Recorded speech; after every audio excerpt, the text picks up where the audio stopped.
अस्सलामुअलैकुम फ्रेंड्स, उम्मीद है तुसी सारे दोस्त मेरे खैरो खैरियत नाल होगे। अज एक नवी वीडियो के नाल तुहाडी खिदमत विच AR हमज़ा अज तुहानू ये भी दस दईए कि AR है तो हमज़ा भाई है ने मेरे चैनल का नाम AR हमज़ा इस वजह तो रखा है। तो अज AR हमज़ा दोवें इकट्ठे वीडियो असी बना रहे हैं।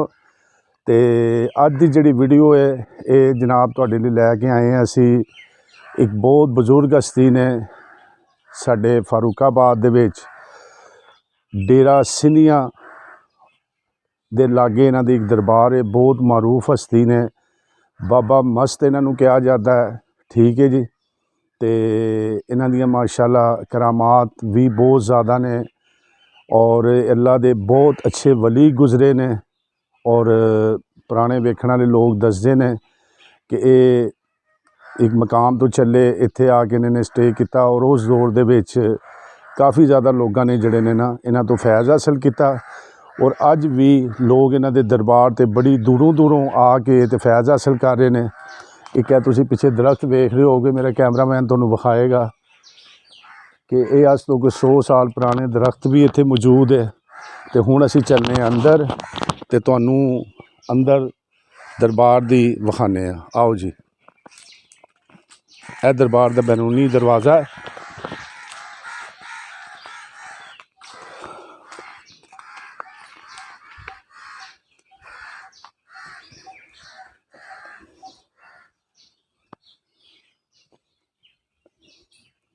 यह जी हुण असीं दरबार के अंदर दी हदूद दे विच दाखिल हो चुके हैं। हुण मेरा कैमरामैन तुहानूं विखाएगा सैयद अब्दुल कादिर गौस पाक हज़रत दाता गंज बख्श अली हज़वेरी सिलसिले दे विचों सिलसिला कादरी कलंदरी हज़रत बाबा बावल शेर वली मस्त। ठीक है जी। यह दरबार है इन्हां दा। आओ हुण तुहानूं अंदरों दरबार विखाने हैं।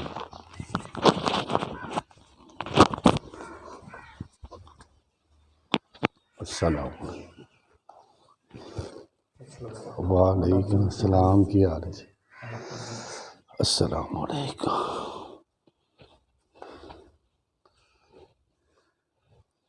बिस्मिल्लाह।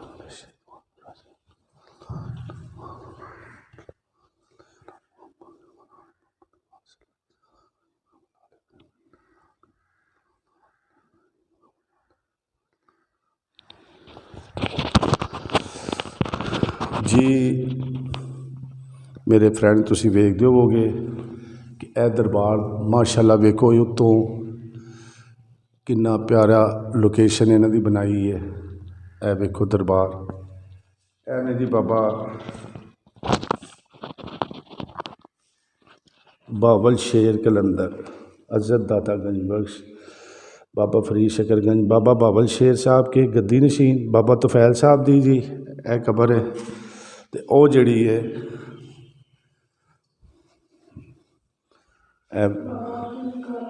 बाबा बावल शेर साहब जिहड़े ने उन्हां दा जनाबे अली दरबार है, मज़ार है। यह इन्हां दे मज़ार दा बैरूनी हिस्सा है जी।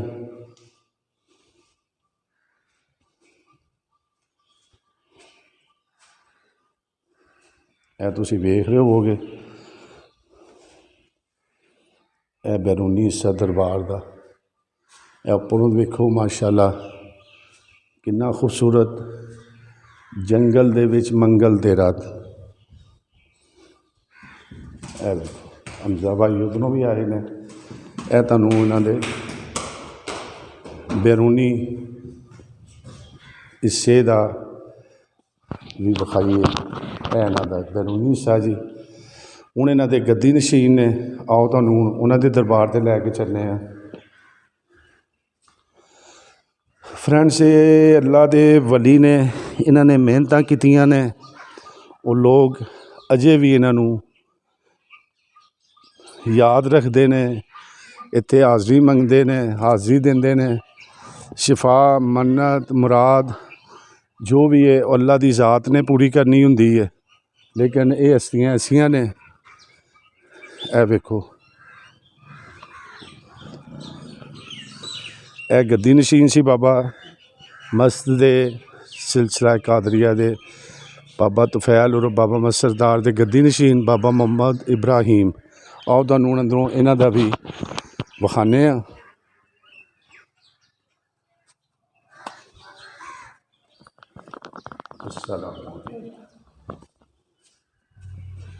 इन्हां दे बरूनी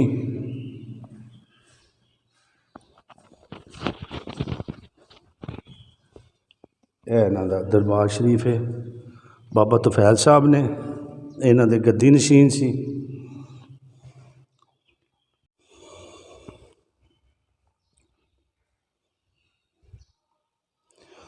जी फ्रेंड्स है वेखदे पे अज ही बाबा मोहम्मद तुफैल और बाबा मस्त सरकार ते बाबा मोहम्मद तुफैल और बाबा मस्त सरकार के गद्दी नशीन हज़रत बाबा इब्राहिम बाबा बिस्मिल्ला सरकार इन्हां दा जी।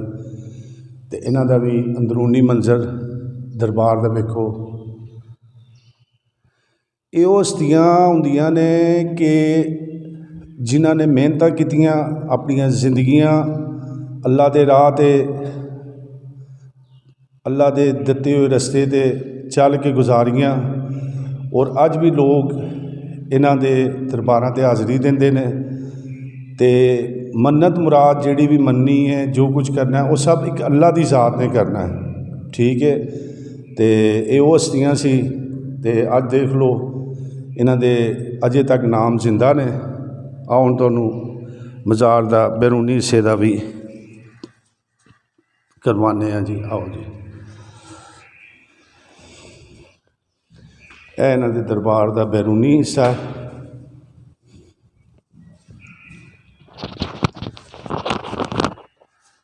मेरे कैमरामैन विखा रहे होंगे तुहानूं।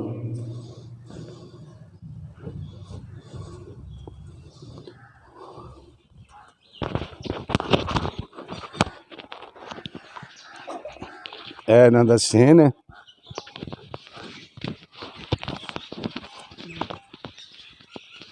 ते वो सामने नज़र आ रही होगी तुहानूं मस्जिद। ठीक है जी यह मस्जिद है। उम्मीद है कि तुहानूं साडी अज वाली वीडियो भी बहुत पसंद आई होएगी। तो जिस बंदे ने इस दरबार ते हाज़री लानी होवे वो फारूकाबाद अड्डे ते उतर के उन्होंने दसे कि डेरे सिंधियां ते जाना है।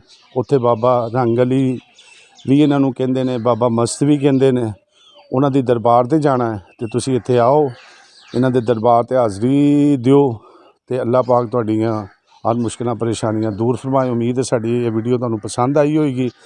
अगर ये वीडियो साडी तुहानूं पसंद आए तो साडा चैनल जरूर सबसक्राइब करो ताकि आने वालियां नाल दिते गए बटन नूं बैल आइकॉन वाले नूं जरूर दबा दिया करो ताकि इस तरह दी मज़ीद वीडियो तुसीं वेखदे रहो। अस्सलाम वालेकुम।